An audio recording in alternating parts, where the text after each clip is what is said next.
right, that's a bet. Hey, we back with another episode of Dolo Discussions, where the most important conversations are the ones you have with yourself. But today, we're going to have one with a very special guest. It's Jaquan Grand. Let's go. Let's do it. Hand clap. You know what I mean? Hey, Jaquan, he's a super dope artist. Just all around creative, for real. Yeah. I know we've worked on a cartoon. Like a lot of stuff, man. Yeah, you got a lot of stuff going on, so I can't even really describe it. I would just say creative, for real. Yeah. And the way that we met is actually crazy because we both from VA, but we met in Atlanta, though. In the A. Yeah. Crazy times, man. Yeah, I can't even remember what show exactly it was. I think it was for like a A3C. Yeah, it was ATL Zone. Oh, okay. Yeah, Dang, so, you remember the name of the show. I remember. Yeah. I think it was like 2019, 2018, something like that.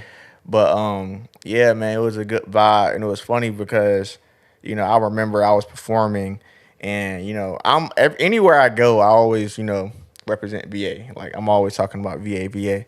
So I just remember you going up there, you know, saying something about VA. I'm like, I think that dude's from Virginia. Yeah. And then you had the laser hands. Yeah. I'm like, yo, this is real dope. I was doing the lasers at that time. Yeah, that was dope, bro. But I looked at it, I'm like, yeah, I really like bro creativity.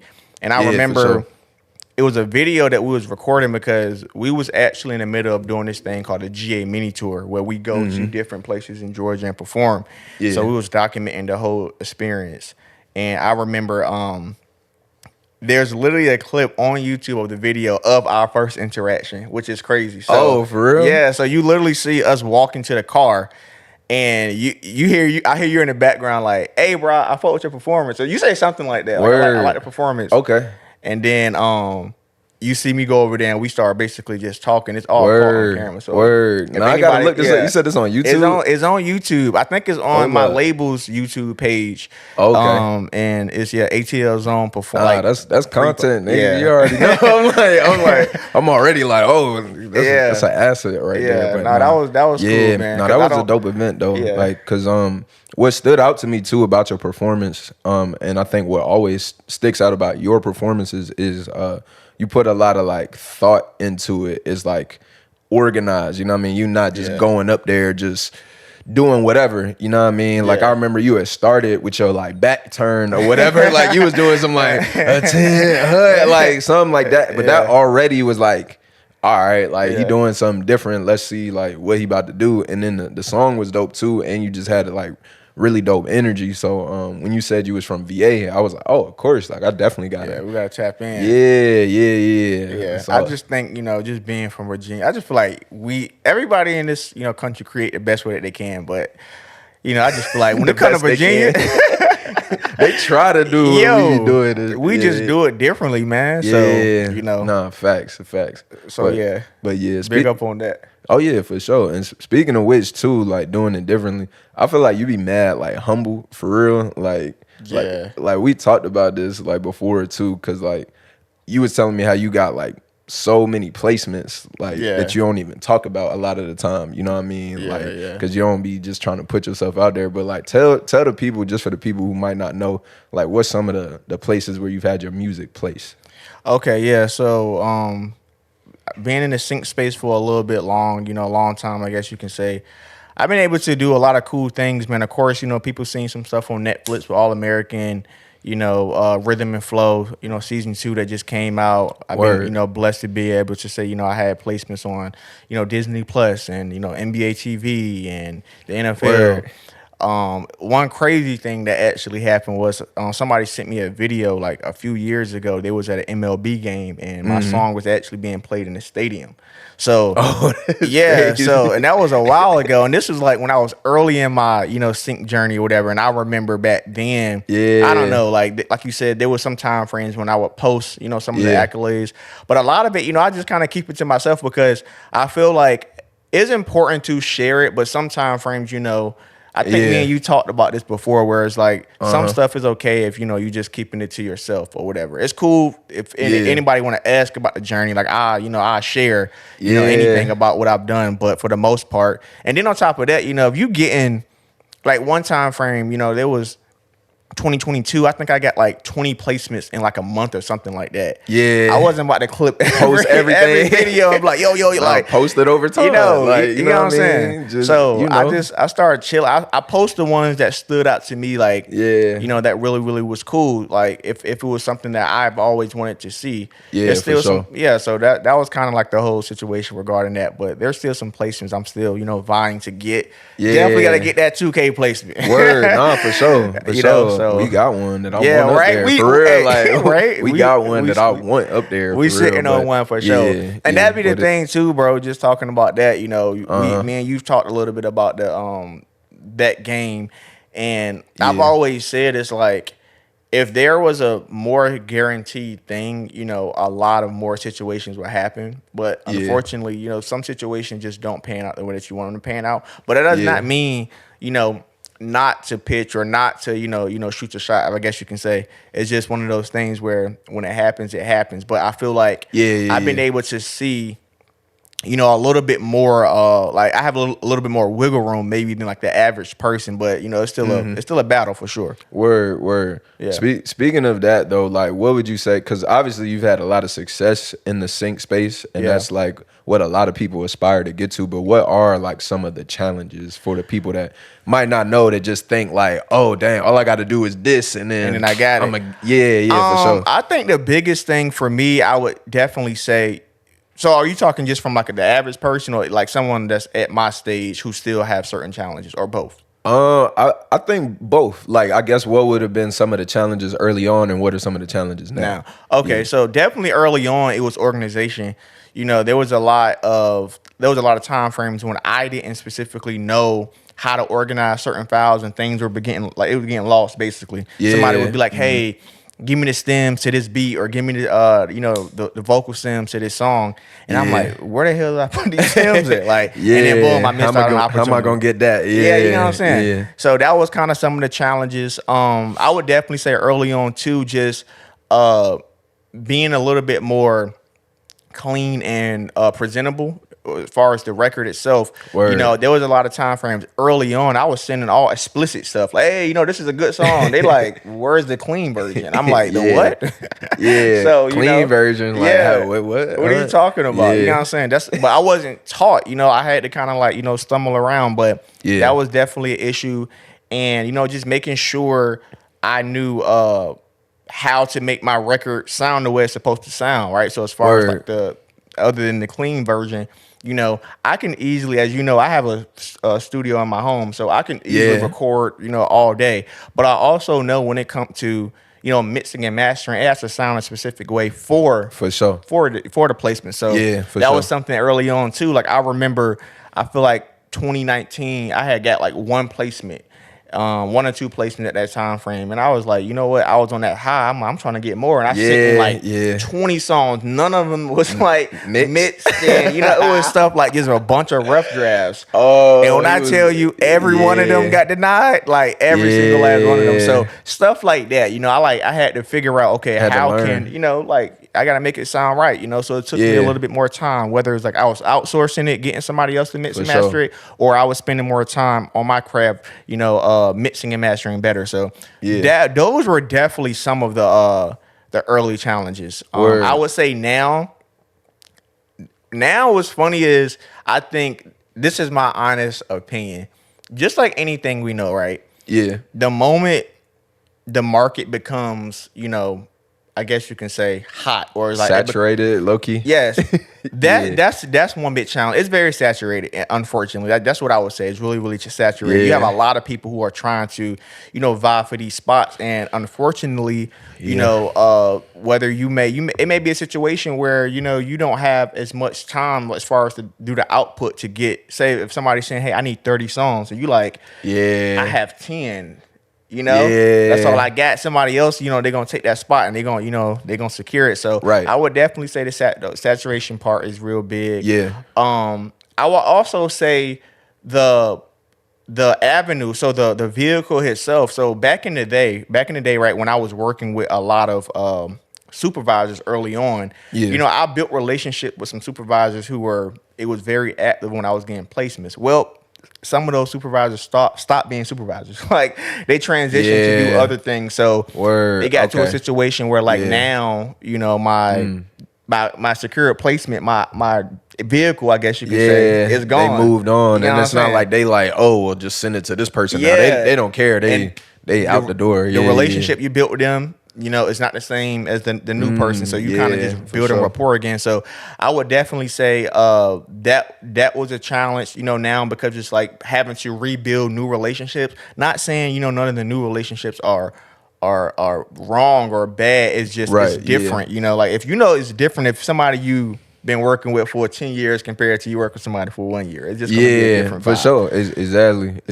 And I think, I mean, to kind of highlight something that you was just talking about, I think for a lot of people, they think like, I'm just gonna send an email and that's going you know what I mean? But it's like, you do have to like meet these people or get like mutually like introduced, you know, or like a warm introduction or something like that. And a lot of the time it might just be you going places in person too, and like working with people. You know? I say you have to kind of stand out as far as, because it's this oversaturated market. I'm gonna tell you guys a story that I had found out early on, which is crazy to me. This supervisor was working with this pop artist, and I'm talking about anything that came through, they automatically went to this pop artist first. So of course people just like, you know, the favoritism and buy it, what's going on? And then people was asking about the backstory. They don't know that pop artist was very similar to them, you know, a few years ago, as far as like not really getting on this supervisor's radar. Well, this pop artist decided to take it up a notch, and they ended up, which I'm not trying to tell nobody they need to do, but they ended up, you know, finding out, I guess the supervisor, their address was located online. Well, they found their address. They went to their house. They didn't go to their house, but they started sending this supervisor coffee, like every like for like, I guess for lunch. Like every time it was like lunch, they would just send him a coffee and like a little note of like who it is, who it's from, their music, and yada yada yada. And I guess because the person was so busy, they took it like, oh, this person keeps trying to basically buy me lunch or like pay for my lunch, you know, give me, you know, whether it was like a frappuccino or a coffee. I guess it stood out to that supervisor to be like, let me reach out to this person and see. Hell yeah. You know what I'm saying? Because they're that dedicated. I don't know how long they were sending this coffee drink, but they took it another level. They just didn't say, here's my email, listen to my music, let me know what you think. They were like, that's another thing too, like following up too. Like it's an important thing. I was talking to somebody else about that recently, like just in life in general, like following up on stuff. Like it might not happen the first time you try to do something, like, you know what I mean? So following up, like that can make all the difference between something happening and it not happening. Just you taking that second to like lower your pride too. Sometimes like, I was gonna say that. Like did you peep? Like you know what I mean? You like, have to do that because I feel like, just to piggyback off of what you're saying, I feel like a lot of time frames, and this was another thing I would say probably was a challenge for me early on. Like, you know, I would definitely feel slighted. Like, man, I emailed this person, you know, 2 or 3 times. You know, they didn't listen to it. They didn't check their That's crazy. And then I would just be like, man, forget them. Not even knowing this person has a life. This person has other responsibilities. They just can't especially if they're getting hordes and hordes of emails. Yeah, I was going to say, you know what I'm saying? Like they just can't check every single one. So when I started, you know, remembering like, okay, let me make sure that I reach back. Let me make sure I follow up, like you just said, even if it's 2, 3, 4 times. And there has been time frames when I've secured placements on my own just by doing that. A person was like, oh yeah, you know what, your email did come in, you know, I didn't get a chance to look, let me listen to it now. And then boom, you know, I got a situation. So and it could have easily went the other way. So I would definitely always say follow up. Definitely be mindful about it though, you know, because it was one time frame, that's what I'm saying. You know, it's hit or miss. It was a time frame. I did follow up with a supervisor, and he told me straight up, like, hey, I appreciate your follow up. But he was like, just like I told you a year ago. You know, like, because it was one of those things where, like, I pitched to him, and he was like, we're not looking for music, but I'll let you know. Or whatever. Hey, so I follow up like, hey, it's been a year. Are you guys, you know? And he was like I told you a year ago. Like, I'll let you know. As previously stated. So, you got what I'm saying? So, you got to just kind of move with the punches, man. It may be a situation where you get an opportunity or, you know, you may get a pass, but that don't mean to stop putting up the shots, for sure. Yeah, for sure. No, you definitely got to be able to deal with rejection for sure. Yeah, man. Especially in this space. And just like you say, anything in life, man. Like, I feel like a lot of us, I ain't trying to, point any fingers at the younger generation, but I feel like us, right? We grew up in a time frame where before social media, right? Before, we were able to see the growth, right? We're MySpace babies. Like, we came up with, you getting the into growth of all of it, right? You know what I'm saying? I remember being in school and like people getting mad, like, oh, I'm not in your top 5 or top 3 on MySpace. The top that was 8. The thing. You know what I'm saying? Top 8, yeah. Nah, so, that was serious. Yes, man. So I just realized growing up, you know what I'm saying? Like, I just saw you had to have tough skin, like it's just one of those things, and just in life in general, because if you take a lot of things for granted, I think I saw a Ludacris's interview when he was talking about, like it's business. That's all. That's really what it is. It's business is business. So if you're able to remove your emotional feelings and take yourself out of it, and just just understand a lot of stuff like that throughout life, things would be a little bit easier for you. For sure. No, I feel like, especially as a man too, like you have to know how to deal with rejection, like in life, because it's like we taught to go after things like actively and aggressively. So it's like if you go after things, you're not gonna get things in return every time. So it's like you're gonna have failures, you're gonna have rejections and stuff like that. You know what I mean? So I definitely think that's like extra important too. Yeah. For sure, man. Yeah, but for sure. So I do want to get into one of our segments, though. This is actually one of my favorite segments. It's called Thread It or Dead It. Not sure if you've seen a clip of this before, but what's going to happen is I'm going to open up Threads. You familiar with the Threads app, right? Yeah, for sure. I'm going to open up Threads. I'm just going to read through the top 3 threads. Okay. And anything that you have a comment on, we gonna thread it. We gonna discuss it. If it's something where you kind of like, I don't know about that, or you don't really have much to say, we gonna dead it. Okay. You feel me? Let's do it. All right, that's a bet. Hold on, let me get my phone. All right, the first one here says, ever have someone try to bond with you based on how they perceive you instead of them just getting to know you? It's so weird. Ever had someone trying to bond with me based on how they perceive me? How they perceive you instead of them just getting to know you. It's so weird. Nah, I'm a dead it. Nah, all right, we can dead that. All right. I would say I have though, for real. Like being an artist and being a musician, I feel like sometimes people just like, hey, you just bro with the placements, bro. Like, but all right, hold on, let me see. It's a bunch of images up here. Usually it don't even be this many images. That's how they start you off. They like start you off with normal stuff, and then it'd be like a bunch of pictures. Yeah, a bunch of like bullshit. All right. Here's one. Please never forget that no matter how much you see someone online or how long you've been following them, you do not know them, in all caps. Oh, yeah. I think a lot of people can relate to that. I feel like, that's what I'm saying. It's just different. How we grew up, we grew up being around people. we grew up being around people. That's how we knew them. Like, whether it was through school or sports or whatever we was doing. We had to play video games together in person. You know what I'm saying? We couldn't just hop on the game. Yeah, but we don't look at somebody online and be like, but because I like your posts every once in a while, or because I commented, we best friends, or we know each other. But we know that's what a lot of the generation do nowadays. They feel like that they are part of people's communities, whether it's like they're going to their, every time they're streaming, they're inside the chat. They're like, that's basically like my bro.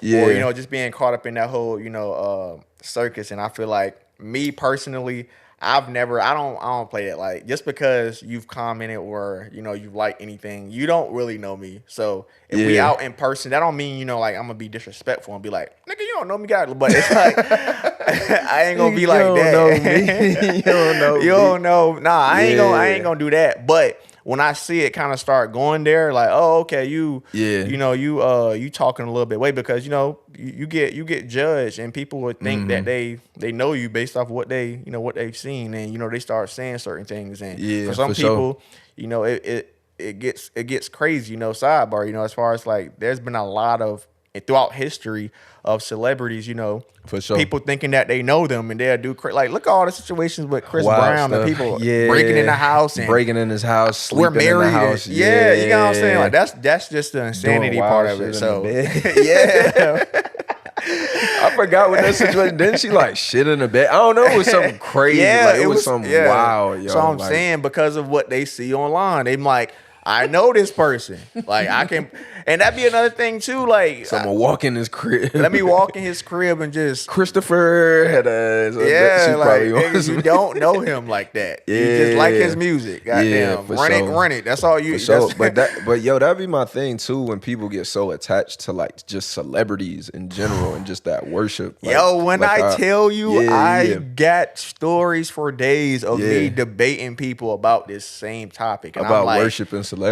Yeah, man, because I feel like it's a thing, bro, and for me, I feel like it's of course, it's a psychological part of it, but it's something about the human DNA, right? Something about a lot of humans, right, where we feel like, you know, we have to worship. Like, just think about years ago, right, with the gladiators, and you had Rome, and you have, you know, just how we always need somebody to like lead us. So like I don't know, but it's one of those somebody things to worship. Yeah. Like we get into that mode. I ain't gonna say all of us, but a lot of people get into that mode. And it's funny because like I feel like in the early 1900s, it was the scientists, they were the rock stars. Like, right. So your Albert Einsteins and, you know, your Isaac Newtons, these people like that, right? Yeah. So there always been a time frame where somebody was in a place of power and the masses followed them. Somewhere, some way, some shape, some form, right? For sure. A lot of the time frames, of course, we get into religion when that happens, but just from a fame standpoint and celebrities, right? We see people willing. That's why you see crazy shit. Like, just think about. It's different now though, because the influence people have now is way bigger than what they used to. My bad to cut you off. No, it's just you're right. You know, you think about some of these people. Like, there's people in other parts of the world that might not know anything about them or what they have going on at that time. But it's like now you're a celebrity. The whole world can know what you have going on. So it's a whole even different level of influence now. Yeah, you know what I mean? Because anybody can be an influencer and anybody could, you know, impact in the way. And I feel like it's a gift and a curse because, you know, it's one of those things where, you have the ability to influence, but of course what you're influencing does matter. And some people, unfortunately, they don't have the strength, they don't have the mental fortitude to understand what's real and what's fake. I was just talking to my wife about that, just saying like, okay, there are some people who would look at movies or look at, you know, listen to music and they think it's cool. Like, I think they were talking about Future when they found out. I think he was with Nicki Minaj or something, and he was like, I think she said something to him like, "Oh, you don't really be drinking lean like that," or something like that. And he was like, "Nah, but it's in your music though." You get what I'm saying? And so you got some people who think like, I want to drink. That's like, that's the norm. Let me go ahead and do that, and they're really influenced by that type of stuff. So. I never been that person to, you know, and I, you know, for people who do know my backstory, you know, like I've been, you know, blessed enough to have some great support system, but you know, for the most part, you know, like I was on my 2 feet, you know, at a young age, so I've always had that mental fortitude, understanding right from wrong. I would see people, and it will always throw me off. I'm pretty sure you know, you've seen this too, bro. Somebody who had 2-parent household, you grew up in a nice environment, you know, from the suburbs, you went to church, but you want to be a street nigga. Yeah, it's like, what the? It's the allure of it, because I mean it's been glorified. You know what I mean? So it's like it's actually like I can understand how it can happen, because it's like it seems attractive. Cool. Yeah. It's pushed to be attractive. Yeah. You know, more so than that. It's even past like being accepted. It's like this is the goal or whatever. Like, you know what I mean? Yeah. And I don't know. I just think it's interesting with technology, because it's like it's so like powerful, but at the same time, it's like it's very beneficial, but it can also be very destructive. Yeah. And so we're really in this shift. It's kind of crazy. We don't even like talk about it that much, but we really in the middle of like a revolution right now. Like, you know, we lived through one already, like with the internet revolution or whatever, but this is like the next revolution right now with this AI stuff, social media. We don't even know like the long-term effects of social media yet, you know what I mean? Because it's still such a new thing in human, like in how we socialize. So it's like we don't even know the long-term shit yet, you know what I mean? So, and that's why I say what I said again in the past. The millennials, you know, people who've been able to, we're in the middle of a lot of that shit. We saw before and we've seen it after. So it's easier for us to go outside and just, you know, decompress and unplug from it. Where you have some, you know, the younger generation, they can't live without it. You know what I'm saying? It's one of those things where they feel like this is a part of my daily life. If I'm not on social media, if I'm not getting the attention, if I'm not getting the likes, the comments, like that shit does something to them mentally. So I couldn't imagine, honestly, like being a kid growing up with that type of like pressure or whatever. You know what I mean? Because a lot of us, you know, it's like you go to school, you get to go home, and that's it. You know what I mean? You don't got to worry about much, but now it's like you got to worry about being the world. Yeah, like school don't really end. You know what I mean? It don't really end because it's like you can always interact with everybody from school still and afterwards. You know, and that's why I always say, you know, just being a parent, you know, I feel like it's important to you have to create some type of boundaries for that because, you know, like you said, as much as it's a gift when it comes to social media, it can be a curse, and we don't know, like you just said, the long-term effects for, you know, from social media on, you know, the younger generation. So it's just one of those things that you have to kind of create some type of balance for sure. Nah, for sure. I definitely think we're gonna have to like regulate AI and like all that stuff, but that's a whole other conversation. We still on this segment, so I want to move that. I want to move on. That was a good conversation, but I want to move on to this next one. So this one is a more lighthearted conversation, but this person said, when I was growing up, my friends and I played tackle football on cement. Why did we think that shit was cool?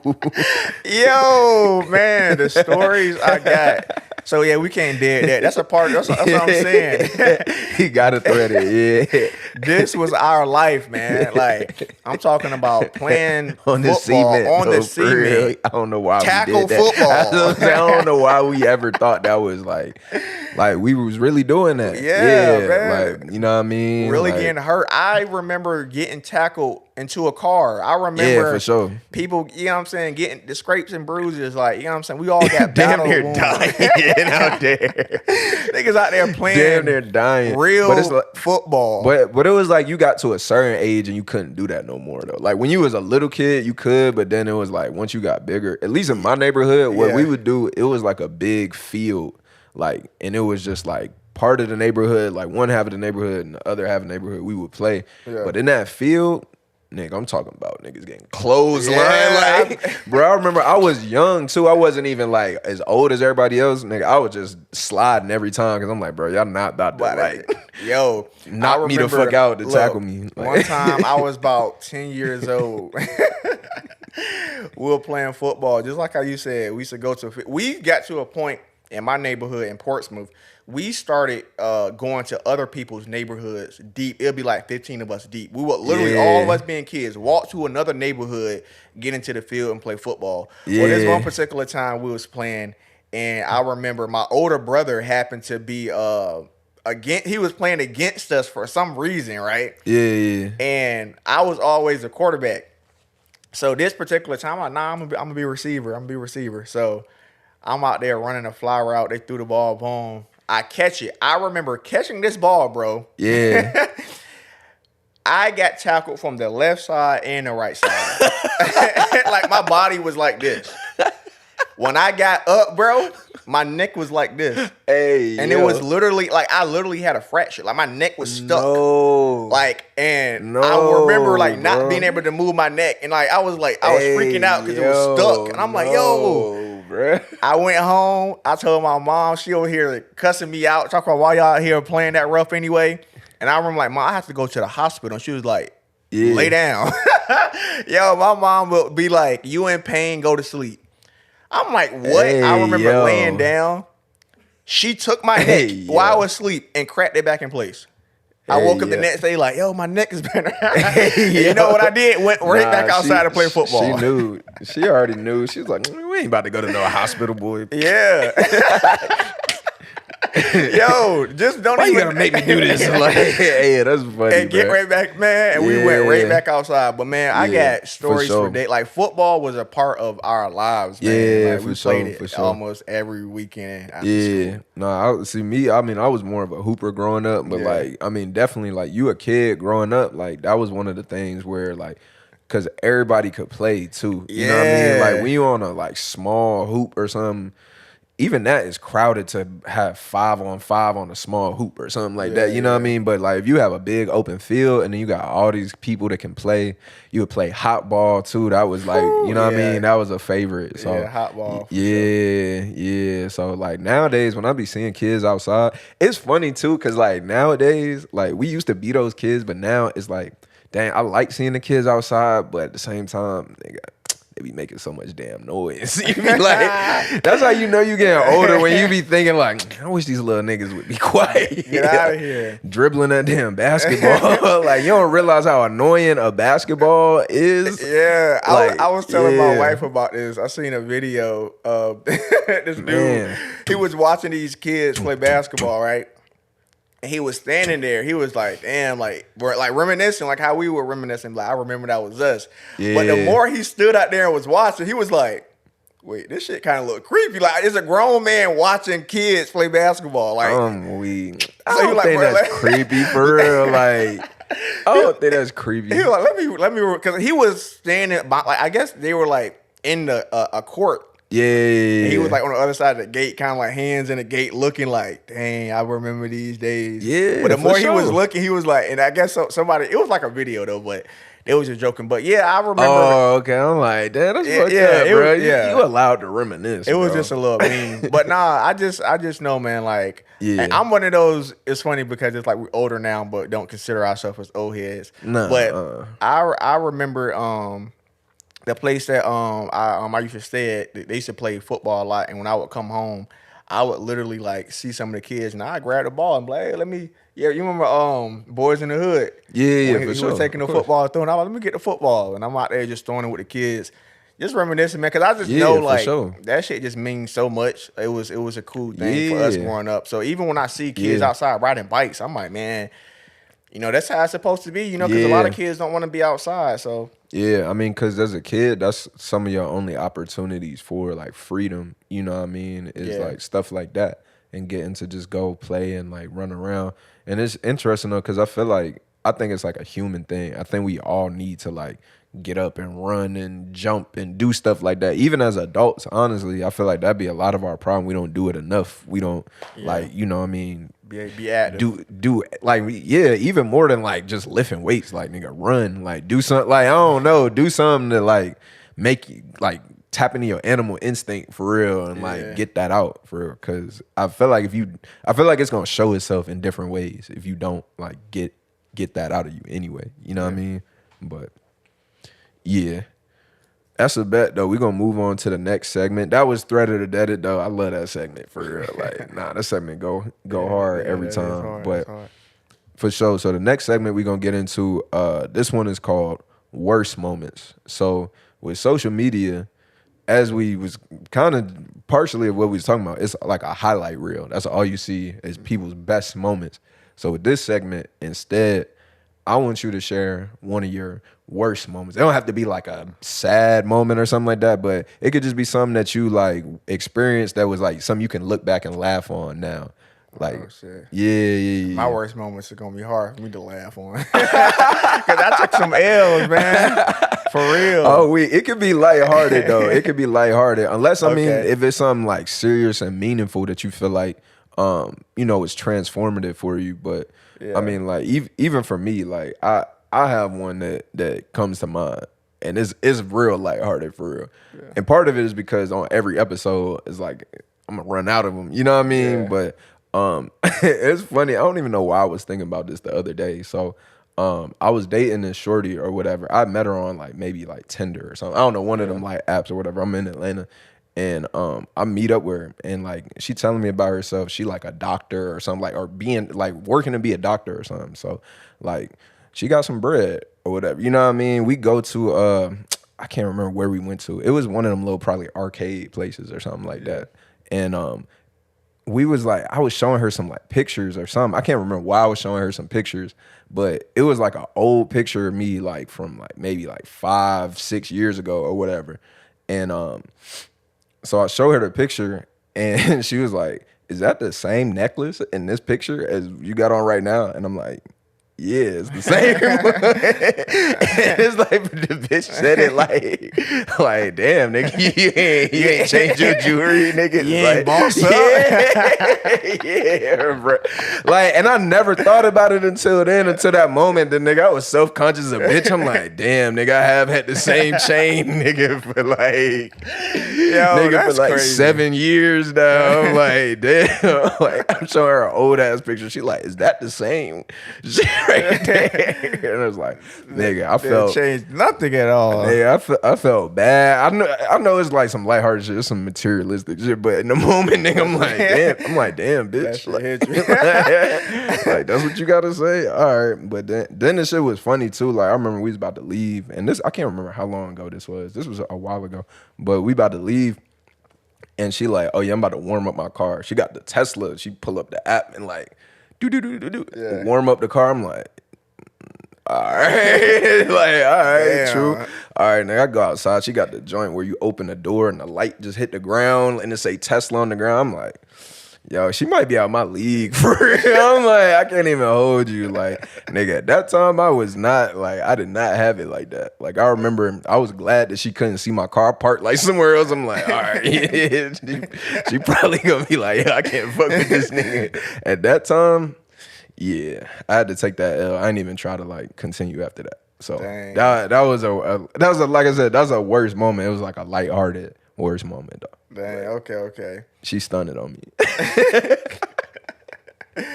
Yeah, man, I got a couple moments for sure. I'll tell one of my lighthearted ones because the other ones is like you said. I'm about to say we ain't gotta get dark. It's transformative, but it's just one of those things to like be mindful of. For sure. So I can actually touch on both if you want me to, but I'll start with the lighthearted one just so kind of follow suit. All right, for sure. So a lot of people, being a creative, as you can see, some people, they look down. Well, nowadays I feel like it's more open, but back in the day, I feel like people will look down on you if you had a job. Like if you were working some type of 9-to-5 job. We still see some people who get flack, now if somebody pull up and be like, I work at McDonald's, and people like, for sure, whatever. So some jobs still kind of get that flack, but back then it was one of those things that was I feel like it was a little bit more, I won't say taboo, but if you were somebody who was like, trying to be this big, I won't try to say celebrity, but you trying to chase like this major dream, it's certain things that I was told you can't be seen doing. So Word. I actually at the time, so like, what? I'm like, nigga, what? So, yeah, that's the thing. It's like if somebody, because I remember even seeing like Playboy Cardi talking about he was working at H&M, and somebody came in, and I guess they were like, "You work at H&M? Like what the hell?" Like people, because he was already like releasing music, so they perceive you to be bigger than what you are. The whole time you got a 9-to-5 job. You feel me? But for me, I think it was one of those worst moments when after the military, I got this military background. I had just graduated from college. I had went to school in Atlanta, SAE music school. And I couldn't get a job. So I'm like, I'm trying to figure out how I can get me some income, to of course support my family, but also to like support my career. Yeah. And I ended up getting a job at Starbucks. Oh, okay. Ain't nothing wrong with that. Yeah, there's nothing wrong with it. However, when I was in there was moments when people would be like, "Oh, you do music?" I'm like, "Yeah." They're like, "All right, go make a frappuccino." Like you just kind of just knew like it was. Wait, what? Yeah, like whether it was like management or people who would come to the actual job who, have saw me online or like they followed me or they like my stuff. They came up to the Starbucks and something. They're like, "Jaquan?" I'm like, "Yeah." Like, You here making frappuccinos? Like, what's going on? So it was just one of those things. Like, I felt like, damn, bro, hold on, bro, hold on. I know you not saying you was embarrassed about it. For sure, working at the Starbucks. Definitely, bro. I definitely was embarrassed because I'm like, yo. This ain't what God got planned for me to be on a cold bar making somebody some frappuccinos. I ain't gonna lie though. Hey, bro, you fired. Hey, let me get a caramel. Let me go get a caramel frap. Hey, bro, you gotta do what you gotta do though. You like, do. That ain't even like, you know what I mean? I'm laughing, but it's only because it's like it's amusing to me because it's like, bro, I low key get it, but at the same time, bro, like ain't nothing wrong. You gotta do what you gotta do. Like, you gotta do what you gotta do. First step might be to just the step to the next thing. You know what I mean? Stone. So, but I did that job for he said working at Starbucks was his worst moment. Hey, I know people that worked at Starbucks, bro. Man, Starbucks was cool, man. It was just I feel like I was a big fish in a small pond, man. I had to like get myself out of that environment. Yo, this nigga can't go to Starbucks no more. They gonna spit in his shit. Nigga, we seen the podcast, nigga. We know how you feel, from nigga. Starbucks. Word. But another moment which I would say is more transformative. This is a little bit more serious. I ain't gonna call anybody out. I'm gonna just talk about some experiences. So being a creative, I feel like we all have relationships with people where some are great and some are bad. I've always tried to put myself in a mindset to never burn any bridges with anybody because for sure you just never know, you know, in this game that we do. But what I will say, my worst moments as a creative, like being an artist, somebody who, you know, who's been doing this for a long time, most of my worst moments have been working with videographers. Oh, damn. And it's so unfortunate that that's the case.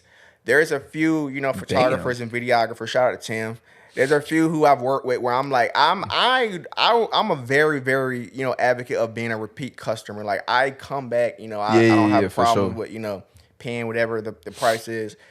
It's just I do not like no communication. That's just something that really bothers me. And it's not even like, you know, you can come in a situation where, you know, somebody tell you something and it ends up being like, oh, you know, something got misconstrued or the lines got crossed. I don't have a problem with that. My thing is just going ghost. And unfortunately, there's been a lot of situations in my career where I've worked with people. Like I had one dude, no cap, 2021. I was working with him. He shot a video I had called Red Ranger. And when I met this dude, it was, and that's another thing. Every time I meet them, it's pure bliss. I'm talking about bond. Pure bliss. It's infatuation. It's a bond. It's a vibe. It's cool. You know what I'm saying? It's like you with your bro. The song tough, bro. Bro. And I get the vision. I see what you trying to do, and you know what I'm saying. You pay them, and it's just a different thing. But this particular person told me straight up, he like, "Hey, I'm gonna have your video in a month." A month came by. He was like, "Yo, so I'm gonna be real with you, man." He was like, "I don't like you following up. Like, I get it to you when I can." I'm like, it's been a month. I'm just trying to see what's going on. I don't like you following up. Yeah. And then it went to a situation where he told me straight up, shout out to Moray. Wait, this is something you paid for? I paid for it. I'm waiting for the return product. I'm gonna follow up on something I paid for. I can see if you did it for free. Yeah, he was like, bro, wait, what? I'm gonna be real with you. Moray, so Moray is the artist, Quicksand. I don't know if y'all heard that song. Yeah. Right? He was in town. He was like, Moray is doing this thing. He hired a bunch of videographers.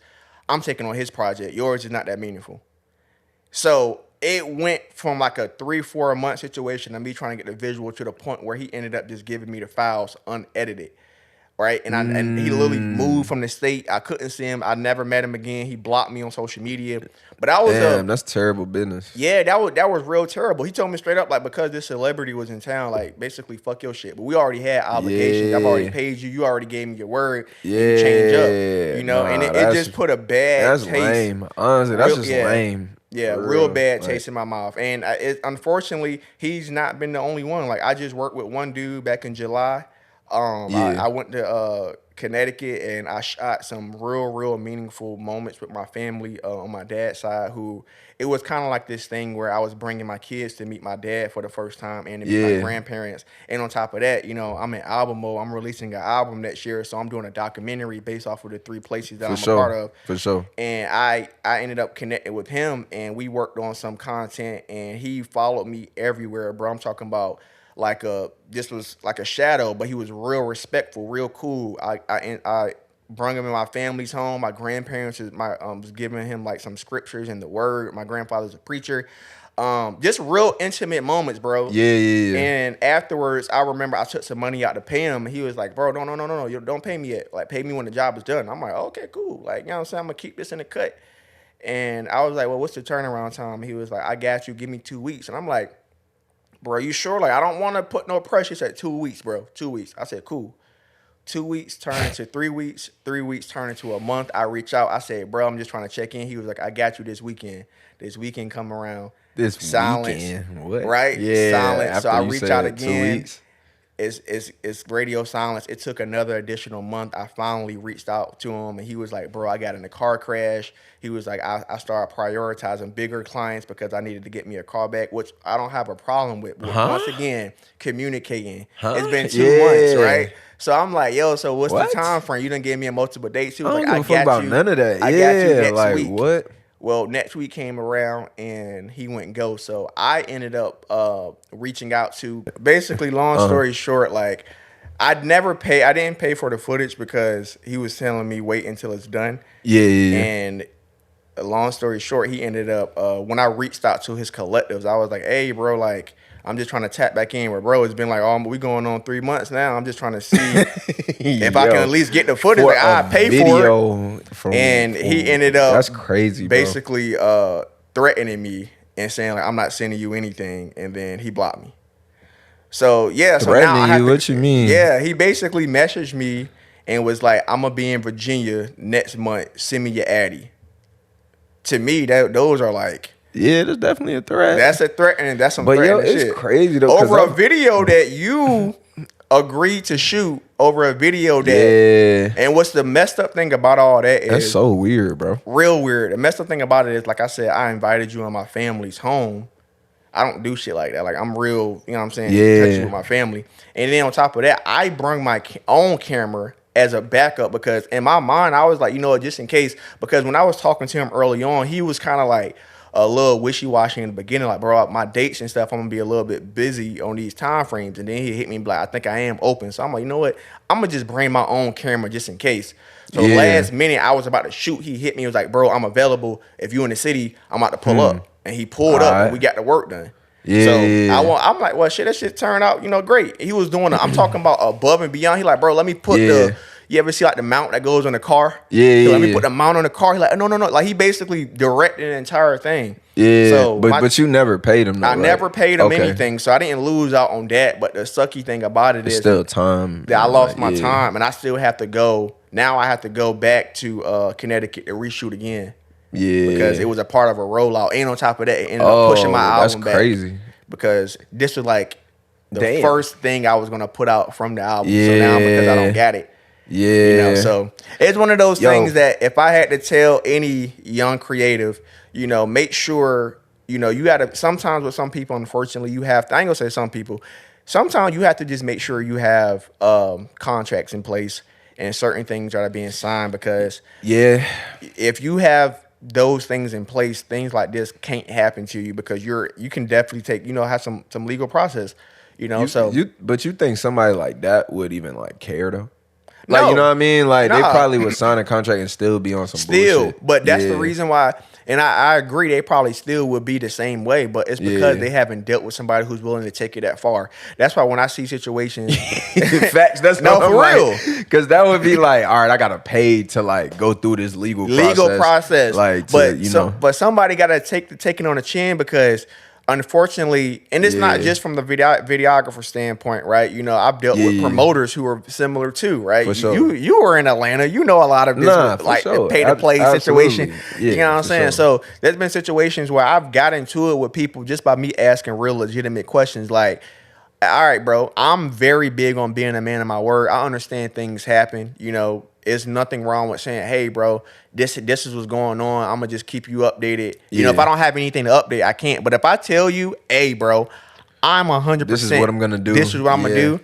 I'm going to do it. And if I can't do it, you will be the first one to know. We'll talk. We'll communicate. Some people, unfortunately, they don't value your time or some just like the situation in Fayetteville, they don't value you. So they going to move the way that they move, man. Yo, it's crazy, though, because I've heard so many, like, bad stories with videographers and artists where sometimes it'll be the other way around where it's like, well, no, actually, it'll be the same situation, but the artist will have to be, like, aggressive towards the videographer, or maybe the artist is being impatient with the videographer and they like beat up the videographer for not giving them the fight. No, for real, like this is like a real thing, like in hip hop, like with aspiring artists and like working with videographers, it'd be like real beef with niggas shooting a video, like it's all good, and then it's like the shit just don't come out afterwards, you know what I mean? And then it's like a beef happens, which is kind of crazy if you think about it. Like you collaborate with somebody and then because of like the business side or the communication, then it's like muddy. It gets toxic. It's send me to Addy, like, all right, we about to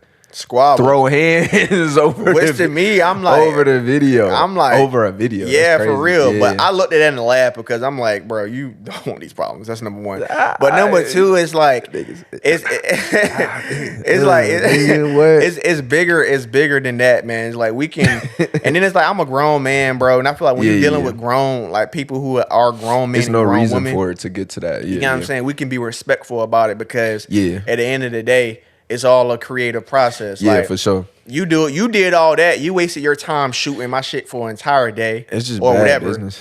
Bad business, bro. And I feel like those principles gonna carry on though. Like it's gonna be a point in time where like you can't just clout chase. Like if this is the way that you are, like it's gonna come back to bite you at a certain point. For sure. You know for sure. I mean? So you know, I don't know, bro. I had a situation similar with a mix and master with an engineer. Oh man, out here, and like it's funny because he like a well-known engineer or whatever. I'll probably tell you off camera, or whatever. But this was years and years ago. I had sent him a song to mix, sent him the files, paid for it, whoop-de-whoop.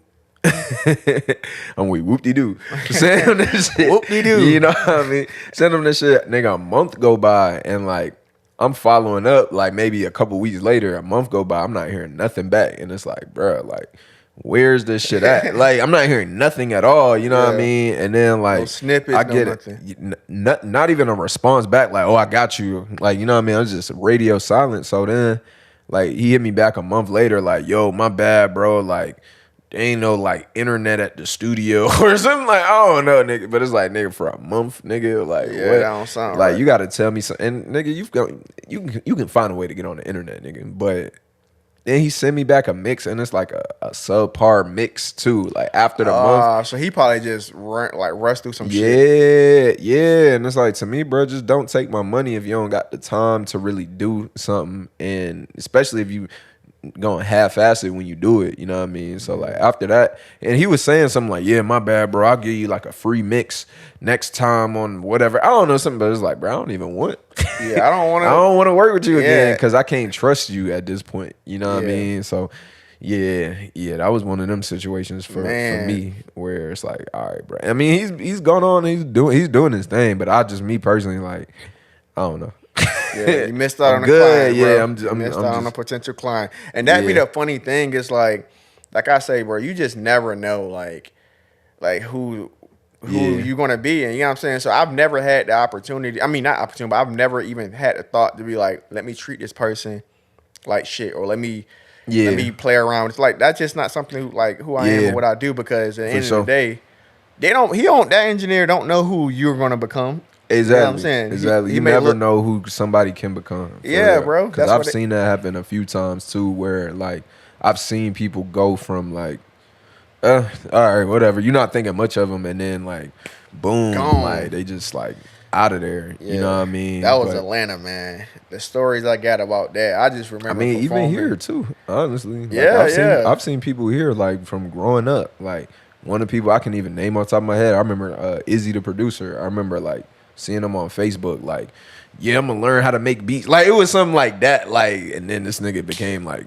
one of the biggest producers from here or whatever. Like, as far as like younger producers, you know what I mean? But like, I've seen that Masego, like, these are people that like people didn't really like at first. They was just kind of like, whatever, and then they do certain things, and the next thing you know, they out of here. You know what I mean? So I don't know. I took all of those experiences. Like, you really gotta like look at everybody like, I don't know, just treat everybody with respect. I think that's really what it come down to. That's all you gotta do. It ain't like you gotta like, you know what I mean, like be on nobody's dick or nothing like that. But it's just like, hey, just get them the basic respect of like, all right, they aspiring to do something like similar to what you're trying to do, or like, you know, within the same realm. But that's all it is, bro. That's all it is, man. And when you take that to heart, man, things will just be so much easier because you know, everybody be just copacetic and cool. Like, okay, cool. Let me just respect you. You respect me. Cool. Now we good. Unfortunately, man, some people just they don't got it in their DNA, bro. They gotta be fuck niggas. They gotta be fuck niggas.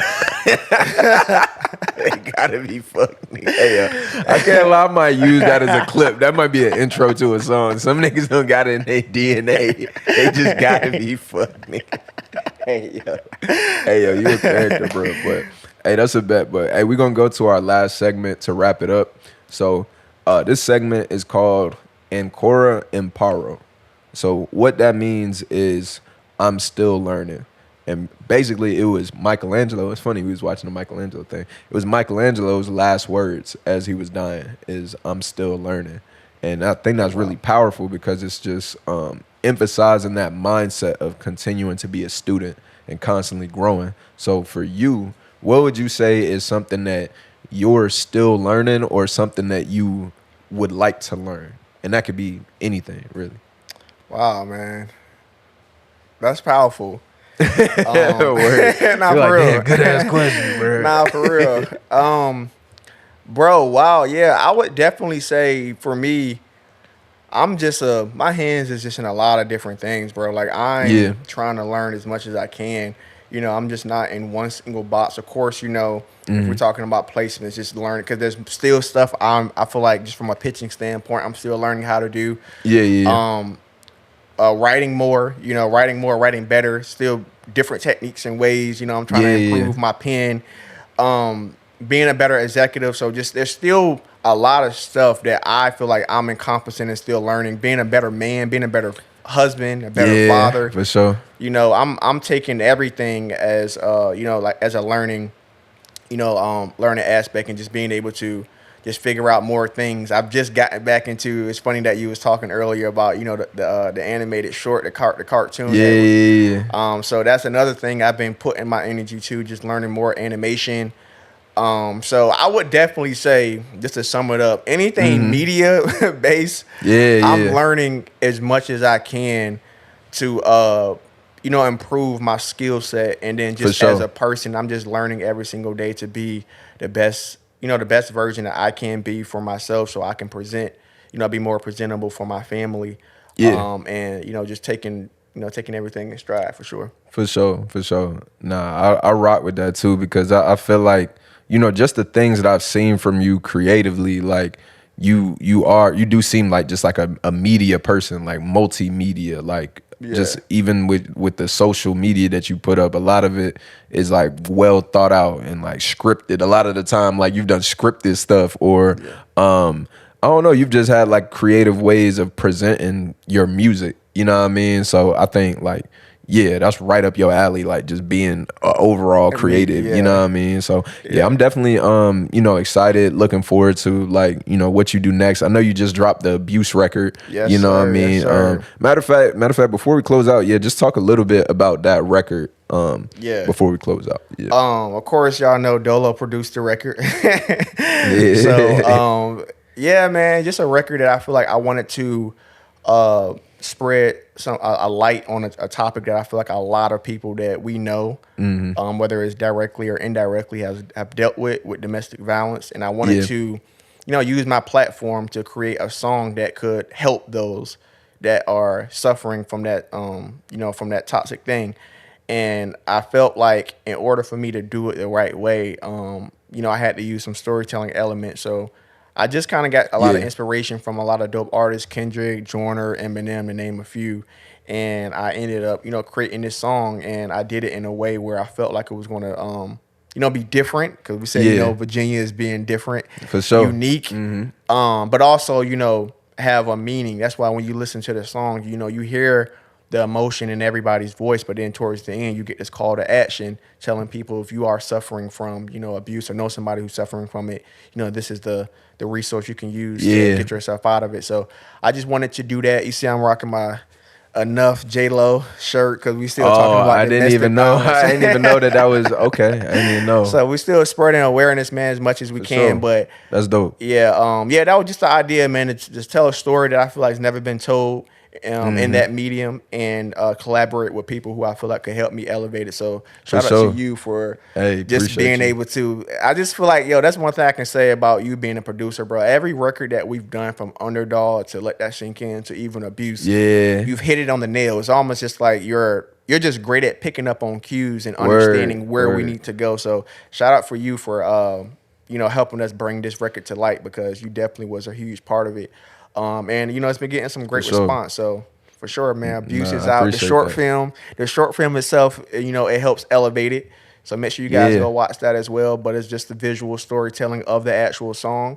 And you know, we're just, like I said, just shining a light on this topic and spreading awareness as much as we can. For sure. No, I think that's like super dope, like everything. And I mean, we talked about that like when you first introduced the idea to me. You know what I mean? Like just doing meaningful things with music, because there's a lot of music out here nowadays where it's like, what are they talking about? Like, for real, it's like, what are they talking about? Like, it's literally just saying something random and just outlandish, but it's like, all right, you actually saying something. Like, first of all, it's a coherent song. There's a coherent theme throughout it, and it's a meaningful theme.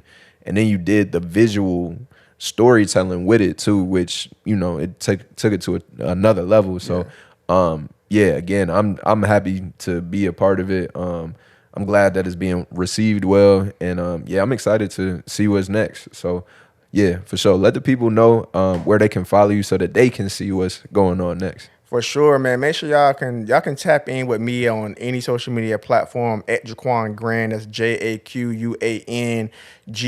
And then you guys can also, you know, stay update with me from my website, www.jaquangrand.com. A lot of cool things coming. Like I said, I'm dropping an album next year. Got an animated short featuring my boy Dolo. You actually gotta say your line, bro. Nah, bro, I can't. I just gotta hit him with that UK accent. I gotta. Nah, man, but yeah, a lot of cool. Like he said, a lot of media is coming out, man. So it's just not gonna be music. A lot of storytelling elements for sure. And yeah, it's just gonna be unique. So just tap in for sure. Yes, sir, for sure. Well, I appreciate you again, bro. It's a wrap. Dolo Discussions, we out. Hey.